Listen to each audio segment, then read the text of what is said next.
All right, so I guess it would have been nice to see what we did. So in case we're recording, we started with a function-based component. This is just a base React app. We're converting it to a class-based component. So I'm gonna change function to class. And then as Sean said, we need to change this to extend the component object. And that comes from React. So make sure you import that if VS Code does not import it for you. But then one other thing we need to do for class-based components, let me ask who we have here, Jonas. I got some red squigglies here. It's not liking what I wrote here. Can you remember what I'm missing for a class-based component? I think you need a render command, don't you? Yep. You need a function called render.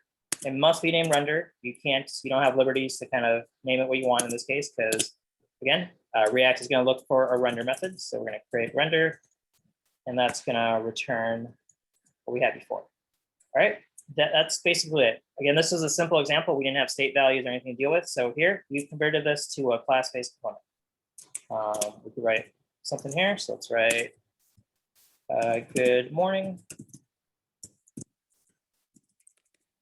All right, so we save that. Hopefully this should still render to the screen. Obviously it's gonna look different because I removed the logo and everything, but we do that, refresh, here we go. We got a nice big good morning there.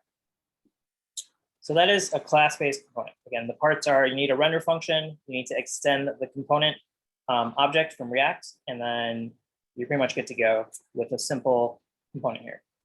All right, cool. So we have a class-based component. Let's continue on from there. So first thing I want to talk about are state values. State values are contained within an object in JavaScript. And here you can add as many state values as you want. So let's say we add breakfast as a value, and that'll be some value. So let's say we don't know. Then we could have lunch as another value and dinner. All right, they're going to start off as empty strings, and let's actually output this via our render. So I'm going to have some paragraph tag and say what I ate for each meal.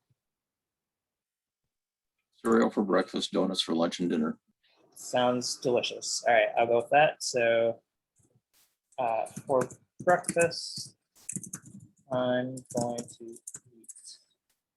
I'm going to do, let's see, Steven, how do I actually get this breakfast value displayed here in my render? You happen to know how?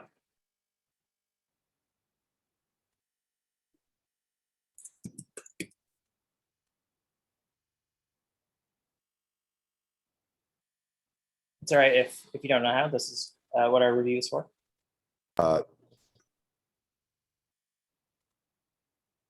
This dot state dot breakfast, maybe? Who was that? Sorry. Kyle. Oh, Kyle. Hey, sorry, you're off screen. What was that? Could you repeat it? I was muted this entire. Okay, go for it, Steven. Isn't it like this dot state dot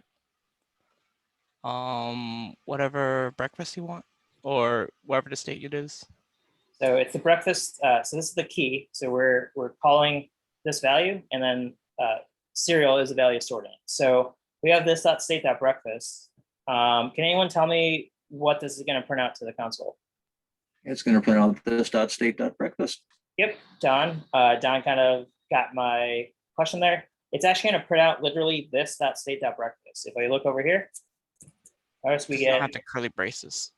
Yep, Steven, good catch there. So for breakfast, I'm going to eat this dot state dot breakfast. I don't know how appetizing that would be. So Steven amended his answer by saying we need curly braces. The reason is because we're using a JavaScript value here. We don't want the actual literal of this dot state dot breakfast. We want the value stored in this breakfast location inside of our state. So now if I save that, React should hopefully update that. Yep, that's cereal. Okay, let's do the same for lunch and dinner.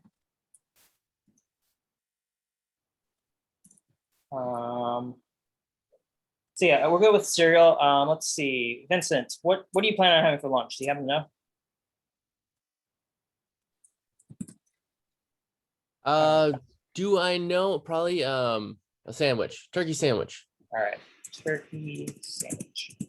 I don't know. I usually know meal plan. I kind of just get hungry, like, all right, what do I want to eat? But always good to have your meals planned out. So that's lunch. And then what else we have here? Andrew, do you have any ideas what dinner is for today? And are we invited for dinner? Spaghetti, and if you can make it to New York, sure. All right. Someone might take you up on there. Is anyone close to New York City? Drop by Andrews. That's spaghetti. Always have trouble with spelling. Spaghetti. Spaghetti. Is that right? SBA. Is it A? Okay. There we go. You got Thank it. you. Yeah, spelling is not my forte. All right, spaghetti. There we go. So for dinner, I'm going to eat. That should show everything. If this refreshes, there we go. All right, so we have static values here that's stored within our state. So currently, it doesn't make much sense for these to be state values, right? I'm hard coding these, so I could just write serial here. So instead of having this, I could just write serial, right? It's gonna output the same thing. Nothing changed here. But the reason I made this state values is because I want this to be changeable by the user, or something might change this data, whether we might look it up somewhere out of like a database or some API call, or the user might be inputting values. And that's the idea I was going to go with here. So let's say we want to make these actual inputs. How do we do that? Well, let's have some input fields. So I'm going to change this. And now I notice that my render is kind of getting a bit longer, which is fine, but I like having smaller pieces. Just it's easy for me to work with. So I'm going to create some functions here. I'm going to create a render breakfast method, and that's going to return something. I'll go with null right now, and I'll do the same for lunch and dinner. Lunch and all right. So I'm going to actually call these methods inside it from within my render, but let's code up something here. So let me take this paragraph, put it into here. I'm gonna create something called elements. So I can store stuff in there. Elements.push. So I'm just going to create, again, a list of elements I want to render to the screen. So we're going to push that. Not sure if that'll be an error, but we'll deal with that later. So we have a paragraph. We'll also do, actually, sorry, I'm going to backtrack. I'd rather just do it the easy way. So I'm going to take this and put it in my return. All right, so I have a paragraph here. Probably going to wrap this with a div. A few items. Usually you need to return one parent element, so that's why I'm wrapping this in a div. All right, so we have a div. I also want an input. So let's add an input so a user can input something. ID will be breakfast. What else do I need here? I think that's it for the input. Wouldn't it be easier to make a for loop for this?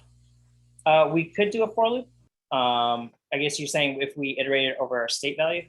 Yeah. Yeah, that could work, but the caveat there is, what if we're storing other information? Like, what if we're storing to-do list or something? Like, we don't know which values are necessarily just for our breakfast items. So again, our state can contain a whole wealth of information that we might not want to iterate all over all those elements.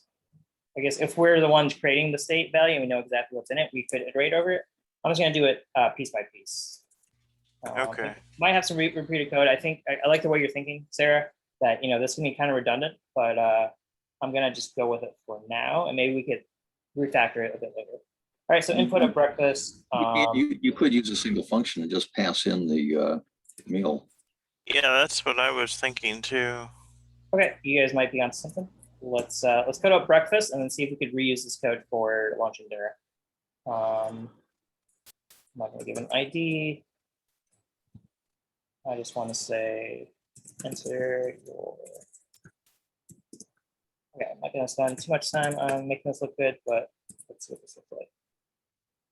All right, I need to call my render breakfast function. So here, again, this is a JavaScript call, so I'm going to surround it in curly braces and call this dot render breakfast. All right, so remember, always have your this keyword. That's actually going to say look in this class and find what I'm asking for. If you do not have the this in there, it's going to look for a render breakfast method inside of this render function. So it's looking for your local variables here, local vars here. This is what render breakfast is going to look in, anything in this function. The this says, hey, go look in the entire class. So in this case, my app class, that's what the this keyword is kind of helping us do. All right, so this dot render breakfast, if I save that, let's see what it looks like. All right, so we got an input field. I'm missing some space in there. All right, so I'm going to change my breakfast to default to empty. And then I'll conditionally show some items. So I'm going to actually show the input if breakfast is empty. So if, I guess we need ternary. How do I do this? Do ternary operations here. So if I do this dot state dot breakfast equal empty, then I want to show the input that I copied. Looks kind of messy, but hopefully you guys can parse it. So I have 2 items returned. Question: how do I resolve these squigglies? Anyone happen to know? Answer is, might not be obvious, is you need to wrap this in a div. You need to return 1 element. You can't just return a couple here. So I'm going to return another div, and that's going to have this good stuff in it. Okay, so if the breakfast item is empty, I'm going to prompt the user to enter what they have for breakfast, or what they're going to have. If not, I'm going to show what the input was. All right, so this is going to be conditionally done. Let's see this in action. And question is, how do I actually get the input value? So if I save this, I'm going to see enter your breakfast. If I type in cereal, nothing happens, right? How do I actually show something here? We probably need a button, so I'm going to add a button here. Button, add breakfast, or say submit. Okay, so now I have the components I need. I have input and action where the user can say, all right, I'm ready to commit that breakfast. How do I actually show what I want to show here? Like a statement like for lunch, I'm eating a chicken sandwich. How do I get this to happen? Anyone have suggestions here? In your button, when you need type of submit for it to actually submit or not? Great question there, Alex. You do not need type equals submit, but that is, I'm glad you're thinking about that. This is required when you have a form. So you can use inputs and labels outside of a form, but if I had a form here and I wanted this to submit something via some other method, so if I had method of post, then yes, you need a button that has a type of submit, because the form is relying on something to tell it, hey, I'm actually submitting the form. Okay, so if you have a form and have these elements inside of a form, then yes, you do want that submit. But the form gives you extra functionality that we don't really need right now. So forms are usually used for when you're sending data to like a server. You use a form that can kind of wrap up all your data, grab it out of the form, and send it to your server in some organized data structure. But in this case, I'm not sending this data anywhere really. I'm just processing it myself. So in this case, I do not want a form, just more complications that I need. And then in this case, because I'm not using form, you don't need to specify the type. But I'm glad you're kind of thinking that way. Because for the form, you do need that. Okay, so I have this. Let's ask some more Oscar Platoon members. So talk to Vincent. Jung, can you kind of help me out here? Can you kind of think of what I need to add here so that I can actually get this functionality to work? Yeah, on click. Yep. You got it. So we need to actually respond to an event. So in this case, the event will be an on click because the user will click something on the screen.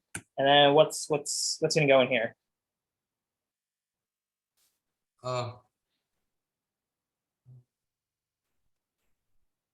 So we need some function here. So I'm going to add curly braces and then some function. We haven't created any logic yet. So I could say this dot process breakfast.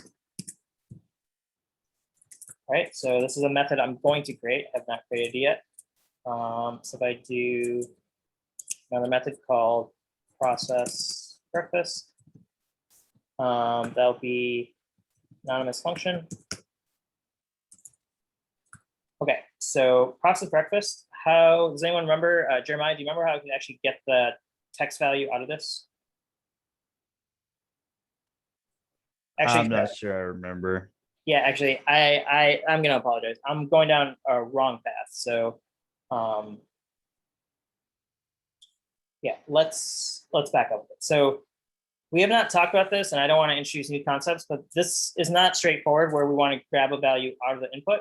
There is a way to do it, but we've not covered it. So instead of doing that, I'm going to change gears a bit and then handle the on change here. So on change. Yeah, isn't it something like document.inner HTML? Yeah, there are ways to do it. Or creating a ref, I think is how I did it with the palindrome exercise.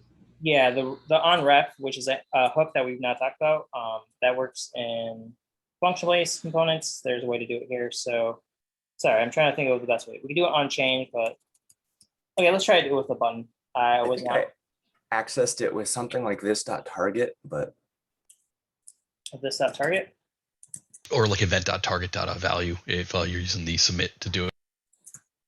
Yeah, so let's try to figure this out together. Apologies for maybe going down the wrong track here. So process breakfast should be value. Okay, so e.target.value. Let's do an alert. So that's going to print out to a message box on our window. So let's actually see what comes in here. So the problem here is when we click the button, that's the event, and we want the value out of this input. So yep, we might need to do something else. Let's do. So we click. Notice we get nothing here. So yeah, I'll go with I forget who suggested it. Apologies, but let's see if we access it from the DOM. So we do let's input. Yeah, that was me. Sarah. Okay, thanks, Sarah. Input breakfast equal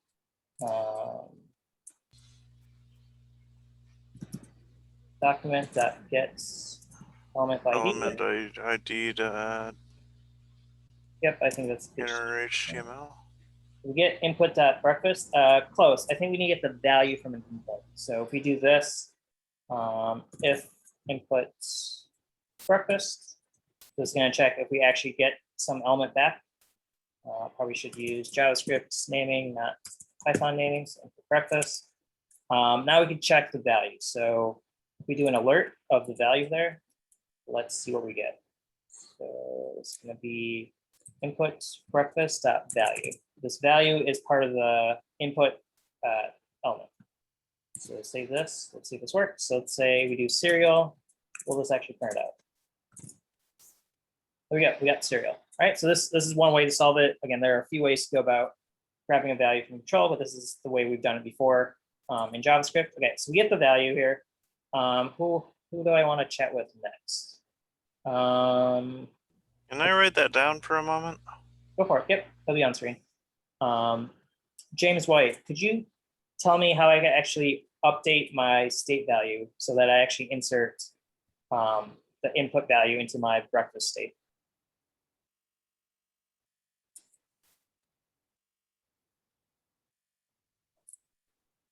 All right, not sure if we have James White with us. Who else do we have?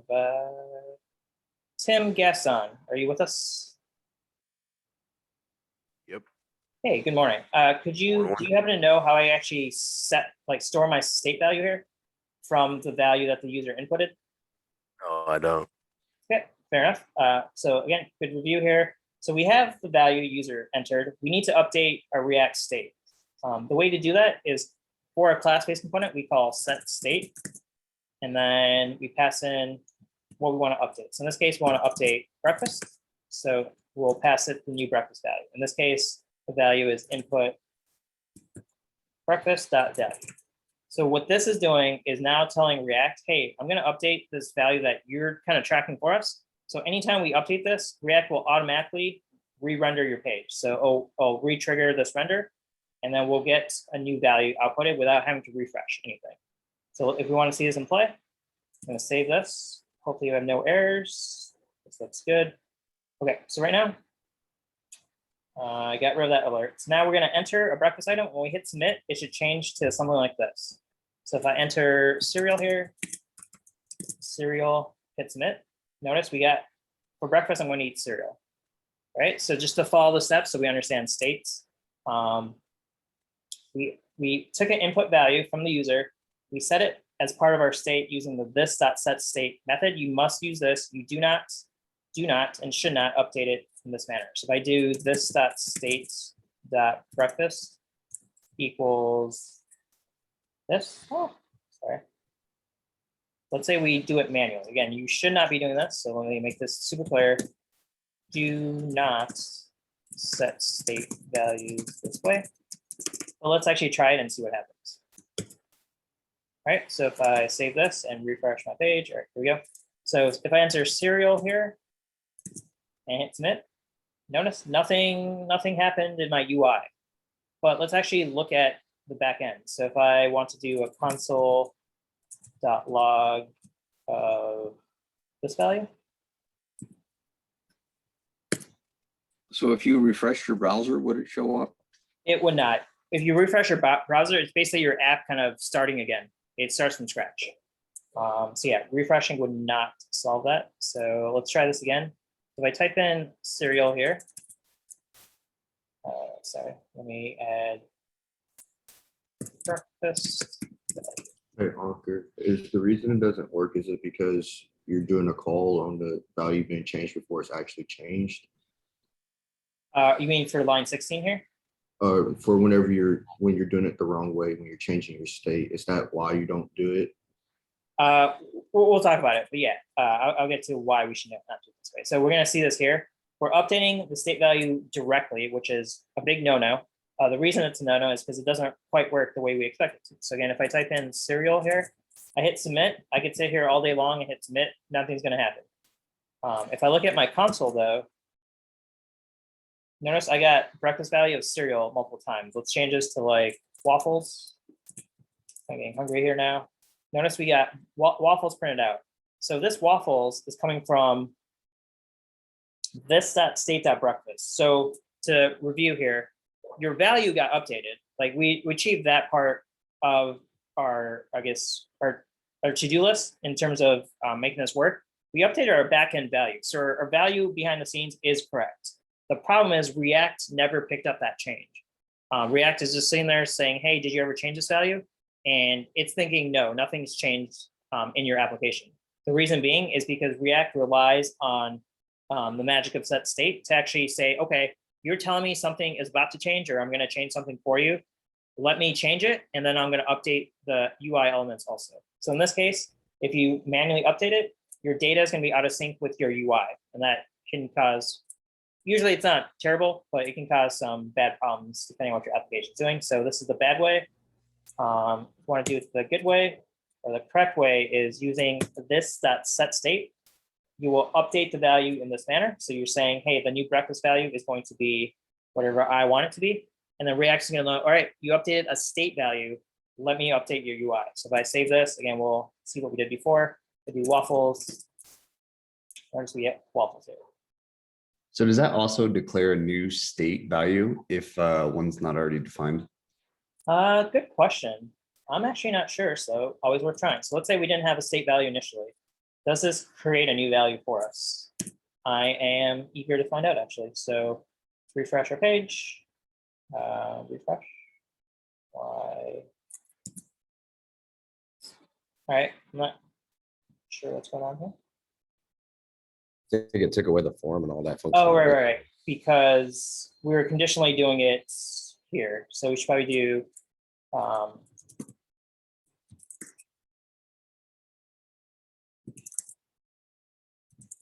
not null, or would that be undefined? It's going to be undefined, I think. I guess we can't do that. I don't know. Let's try this. Yeah, that doesn't work. All right, let's troubleshoot this quickly. So I'm going to flip this actually. So I'm going to put this over here. Let's see if this works. So question mark is the true case, colon is the false case. I'm going to change this to this state.breakfast. Let's see if that handles it for us. Okay, that works. So basically, at this point, I believe this is an undefined value because it doesn't even exist in our dictionary. So we're trying to read a value right now. We're not writing a value. So it's saying, hey, go find this variable. This variable doesn't exist. And the reason it doesn't exist is because we took it out here. But we're just trying to see if this actually works, if set state will actually create a new state value for us. I believe the answer is yes, but let's verify that. So if I go to here, let's go with pancakes. Submit. Okay, yep, that works. So to answer the question there, if you don't have initial state value, you can still create state values during your application life. Just be aware that initially it's going to be undefined. So you can't check if it's null, you can't check if it's empty because it just doesn't exist. Yep, that works. But in this case, I'm going to keep it in there just for my sake. All right, so those are state values. The next thing I want to talk about are props. So let's talk about props quickly, and then we'll kind of wrap up this review. So we have states. Again, states are internal values. So I'm storing my breakfast state internally. I could do the same for lunch and breakfast, but it's not going to be, sorry, lunch and dinner. It's not going to be any different. So I'm going to circumvent that. But let's actually talk about components now. So I want to create, I usually want to make your application into smaller components. So I have a few things going on here. I have an input, so an input mechanism, and I also have some output. And then as Sarah mentioned, I think John or someone else, maybe you guys might be thinking of this, like I'm getting repeated code here. How do I actually reduce this redundancy? And the answer to that is making components that does that kind of re-renders the same thing for you multiple times. So in this case, I'm going to create a new component. To do that, I'm going to create a new file and call that meals. Let's call it meal.js. So it's going to be my meal component. Usually it's good to create some organization. So I'm going to create a folder called components. Again, you don't have to. You can create a folder called whatever you want it to, but I'm going to call mine components, put my meal.js in there. Here I'm going to create a brand new component. So here I'm going to create class meal. I need to extend, again, just remember our syntax for class-based component, something called component. And in this, I misspelled it. So now I need to import components from the React library. All right, so again, just don't forget to do this. If you forget it, then React will kind of say, hey, I don't know what you're talking about. All right, so meal, we need a render method. So we'll get all the key functionality here. And this needs to return something. All right. You don't have kind of a bang thingy that gives you a template. Yeah, I've created a snippet that creates a class-based component for me. I think VS Code might have one already in there too. I've not messed with that too much, but yeah, you can kind of automate this process because it looks essentially the same. This is the bare bones class-based template. You have a name, you have a render, and you return export default. So in this case, this is my meal component. Let's actually create a state value here. So state will be, let's just say meal. And that's going to be empty to start off with. And we want to render something that looks very similar to what we had here. So I'm going to copy this chunk of code. Got that R. And I'm going to render that here. Oops, it should be state equals. All right, so it's going to be render meal. So I'm going to make this generic so it can work for any meal, not just breakfast. And then this .state.meal. And then we probably need some other value. So let's just have a value. I guess in this case, we don't need it. Okay, so this is going to be a new value. Hope you guys can kind of stay with me here. I'm going to call this props.meal name. All right, we'll see this in play shortly. Kind of thinking ahead. I'm going to eat this.state.meal.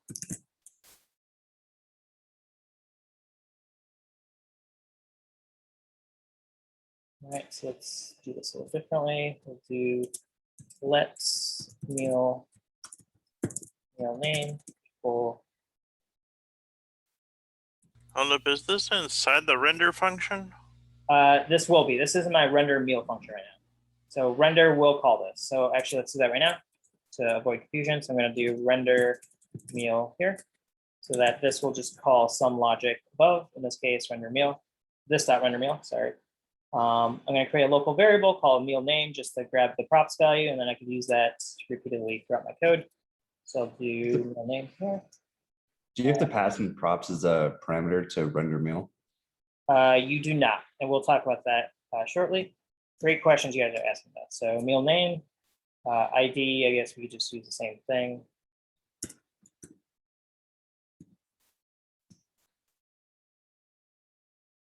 Should work. Process meal.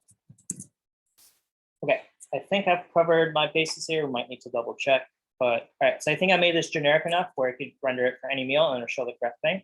So notice I don't have any references to breakfast in my code here. If I search for breakfast here, I get no results in this file.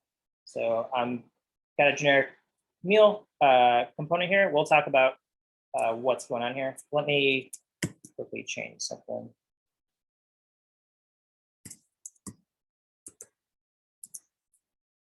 Okay, there we go. Okay, so I got my meal items here. Let me clean up my tabbing. Sorry for inconsistencies.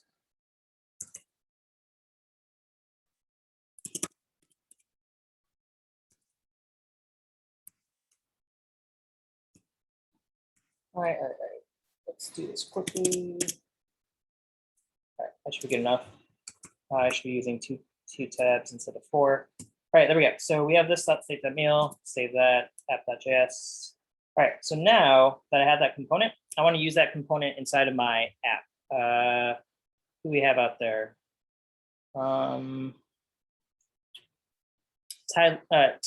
how do I actually use that component I just created of meal? How do I use it inside of my app component? Component. I think you need to use these dot props something. Not quite. So first thing we need to do is import that component. So I need to have access to it. So I'm going to do import meal from, I'm going to find where it is. So it's in components/meal. That's the JS file that contains that component. And now I could actually use this component here. So for my render method, I'm going to get rid of this and add a meal component to the meal. And now it should show that meal component here. So I'm going to erase these two and focus on one meal right now. Now the question is, if you remember what I wrote in my meal, let me get more space here so we can see it maybe side by side. Okay, so we have app.js that renders meal. Gonna make this a little smaller. Let me know if you guys can't read it. So this is our code. I'm using something called this.props.meal name. How do I actually get some values sent down to my child component here? Let's see, who do I want to ask? Jeremiah, how do I actually get, I want to send some value down to my child here. So in this case, I'm rendering a breakfast item. So I want meal name to be breakfast in this case. Do you recall how I could pass that down from my parent component, which is app? Okay, let me get rid of these methods. Parent component of app, how do I actually get it down to my meal? I'm not sure. I'm still That's cool. struggling to follow. So in this case, we have a meal component. We want to pass down something called meal name. This is where we create a prop value. So inside my child component rendering, I'm going to pass down something called meal name. And this is the name I chose. You can name your variables whatever you want. We've talked about variable naming many times. So in this case, I'm going to pass down breakfast. All right, so this is going to set a string value of breakfast for meal name. So now when I access this.props meal name, again, props, this.props is something that exists for your class-based component. Meal name is something we created that's going to be storing breakfast as a value for this particular instance of meal. All right, so if I do that, that should be good. I need to copy this logic up here.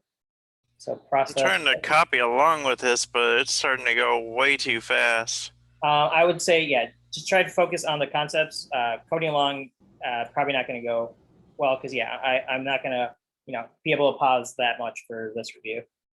But it's being recorded, so I'll try to throw it up on YouTube. So I'm going to copy that process method and copy that to my meal.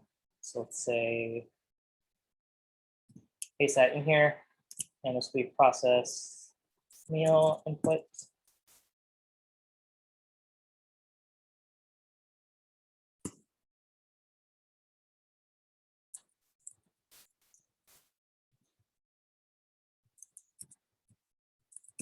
All right, so I'm going to use the same name as my meal name because my input ID is the meal name. So I could get that via that input. Not sure how input event got here. Input there, and then we want to do this state bad way. Meal equals input. All right, so this is again our handler. So whenever the user clicks submit, it should call process meal input. I believe that's what I called it. Process meal input. And then in this, we'll grab the input value just like before and set it as a state value. So the reason this is a state value is because this is an internal value. As opposed to props, this is something coming from our parent. We didn't generate meal name ourselves. Our app component specify what the meal name is going to be. In that case, it hard-coded it. Doesn't always have to be hard-coded. But in this case, the parent hard-coded it, and we're passing it down as props. So that's where breakfast, the string breakfast comes from. But our meal, this is something that's internal here because the user is going to input it via an element within this component, and we're going to store the value internally. So that's why this is a state value. And now we should be able to do what we did before. So I'm going to save this. Hopefully we have no errors, but I definitely could have forgot something. All right, there we go. Good morning. Enter your breakfast. Who had something interesting this morning for breakfast? Anyone have talked to? Eric Berger. What'd you have for breakfast this morning? Just plain old Cheerios. Cheerios, cereal. I love it. All right, so we're going to type in Cheerios, hit submit. There we go. For breakfast, I'm going to eat Cheerios. All right, now that seems to be working. We can easily do this for lunch and dinner. It's actually surprising how easy it is. If I just copy meal, now I could pass in lunch, and I could pass in dinner. This is the whole point of React in that reusability. I just had to add 2 lines here. All this code that I had before is going to be reused. So this is again, Sarah and others were mentioning, hey, why not, kind of do this maybe iteratively where you loop over the state values, or kind of just have a function that can take in an input. That's kind of what we're doing here, but we've kind of wrapped it in a function, or not a function, sorry, in a component. So this meal component knows how to basically, given one input, in this case, the meal name, it knows how to render exactly what we want. So if I save this, notice we have 3 inputs. Went out to a diner for dinner. You could do that too. So going out to diner, sorry, I see. That is a typo, that should be dinner. Save that, okay, so breakfast, Cheerios, lunch, let's just say sandwich, and dinner, I'll just say spaghetti. Spell that correctly. All right, so I have all these in here, but submit. There we go. Breakfast, lunch, dinner, our component is being reused 3 times. So that's the reason why we would want to create a component, right? The first way I was doing it, I was going to kind of repeat code and kind of have everything nested in the app. But now if I look at my app is pretty simple to kind of parse. I see I have a header and some meal components. So it's again breaking it down to smaller pieces. Again, meal name is being used as a prop here. So we're creating a prop here, in this case, the value of dinner. And then we're using that prop within our meal component by doing this.props.meal name. So effectively the parent passes the value, and the child has access to the value that the parent specified via properties, or props as we call them. Okay. So far, this looks like stuff that you could do with just JavaScript and HTML. Yeah, you can, again, what you just said is true. Anything you really do with React, you could do that purely in JavaScript, because at the end of the day, all of this code that you're writing in JSX gets boiled down to JavaScript. So instead of creating a header one here, I could do create element and do H1. If you guys remember from your JavaScript days, instead of writing something like this, I could do document.create elements and an H1. If you guys remember, this is the way we used to do it. And we had to insert it into the DOM. So we had to do something like document dot, I don't know, some elements, append child. again, I'm not gonna go through this whole thing, but if I did something like this, I need to append it. So again, you gotta kind of do it manually where you create an element, give it properties. So this H1 needed properties, I would do element that add or set attributes. And then let's say it had a, I don't know, an ID. So an ID value would be specified here. Again, you can do this all in JavaScript. React just makes it much more easier and it's much more capable to do more advanced things. JavaScript, it gets kind of messy. But yes, you could do this all with JavaScript and HTML if you want to. I would not challenge anyone to do that because it's a lot more work. Okay, so hopefully that was at least a decent review of using states, using prop values. Again, in this case, our prop value is meal name. We pass down, access it via this.props.meal name. What else we want to point out? Oh, class-based components. So we converted it to a class-based component. The key points there are using extends component, class keyword, and also making sure you have a render method. So down there, we're just rendering this dot render meal, which is this logic right here. Awesome. Thank you, Unker. Yep. Always good to get reviews. I'm gonna end the recording.